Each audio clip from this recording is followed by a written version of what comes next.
Yeah, there are a lot of potential running mates, and frankly, when you talk to some of the attendees here at CPAC, they want to see some of the people they're hearing speeches from run as Trump's vice president. Now, he did somewhat confirm in kind of a sideways way his shortlist for vice president earlier this week. I want to point now to those names that he revealed on Laura Ingram's show on Fox News. He said Vivek Ramaswamy, Florida Governor Ron DeSantis, Byron Donalds, Republican Congressman from Florida, Tim Scott in South Carolina, former Democratic Representative Tulsi Gabbard, who had a lot of supporters here at CPAC, another name on that short list, along with Governor Kristi Noem, who spoke today, the governor of South Dakota. There are other names, though, that are being floated on that short list as well, who he did not specifically mention, but Elise Stefanik is on there, Senator J.D. Vance of Ohio, Carrie Lake, Marjorie Taylor Greene, and former Secretary of Housing and Urban Development Ben Carson is also floated as someone who could be his vice president. Now, I spoke with a number of people who say they're still undecided at this point between a libertarian candidate, RFK Jr., or President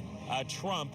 They say that one of the things that could sway their opinion is who he picks as his running mate. And of course, that's probably the most long-awaited decision that he can make in the run-up to the 2024 general election.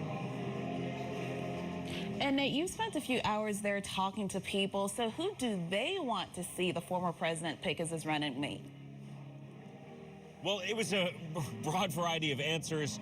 Like I said, a surprising number of people wanted to see former Democratic Congresswoman Tulsi Gabbard, now an independent, be picked as his running mate. The theme of that, though, is coalitions. They believe that that could present the biggest coalition for him to gain supporters like those moderate Republicans, independent voters who you try and court every election season. That being said, some of the supporters I spoke with said that of big importance to them is someone who can step in should President Trump fall ill, or step in a future election after President Trump, if he wins, would be term limited in 2028. Take a listen.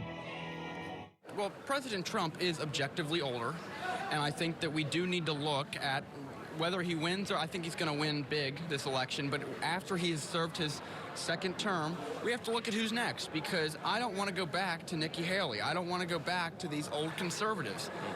We need to find someone who can be his vice president for 4 years, but that then can lead on for 8 more years as president to keep the movement going. So I think that's a big consideration of who is the best, not only to be vice president, but then to lead as president. You have to also remember, you know, he is older. Things could happen to him. And CPAC is not just a political action conference. It's also somewhat of a spectacle of the nation's conservative minds joining together. They're doing practices right now as they're preparing for tonight's Ronald Reagan dinner. The person singing is wearing a Trump won dress. That's been a large theme of CPAC this year, people wearing signs saying that Trump was the rightful winner of the 2020 election, which of course he did not win based on the electoral count, as well as the legal cases that his team had attempted in many of the states which were contested.